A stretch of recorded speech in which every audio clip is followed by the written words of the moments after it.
ഇന്ന് നമ്മൾ ഉണ്ടാക്കാൻ പോകുന്നത് ബീൻസ് തോരനാണ്. കടായി ചൂടായി വന്നിട്ടുണ്ട്. ഇനി നമുക്കൊരു 2-3 ടീസ്പൂൺ എണ്ണ ഒഴിക്കാം.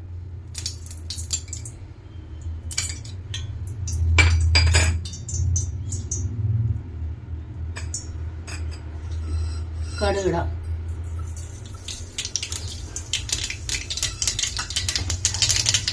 കടുക് പൊട്ടി കഴിയുമ്പോൾ ബീൻസ് ഇടാം.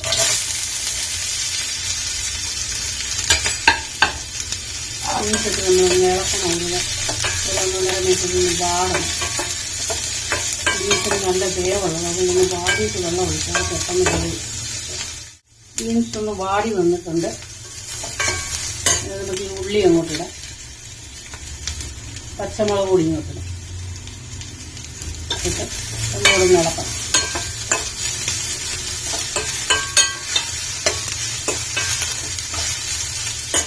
ഉള്ളി വാടി വന്നിട്ടുണ്ട്. നമുക്ക് മഞ്ഞൾപ്പൊടി, മല്ലിപ്പൊടി, മുളക് പൊടി ഇതിനകത്തോട്ടിടാം.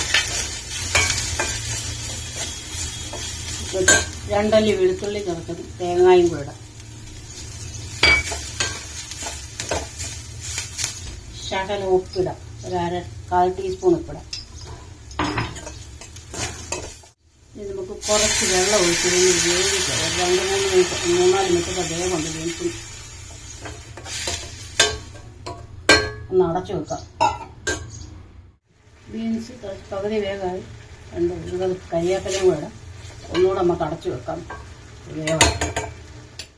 അങ്ങനെ ബീൻസ് തോരൻ വെന്തിട്ടുണ്ട്. 3-4 മിനിറ്റ് വെന്തിട്ടുണ്ട്. ബീൻസ് തോരൻ തയ്യാർ. പിന്നെ ബീൻസ് തോരൻ റെഡി ആയിട്ടുണ്ട്. എല്ലാവരും കാണണം. സബ്സ്ക്രൈബ് ചെയ്യാൻ മറക്കരുത്. Thank you.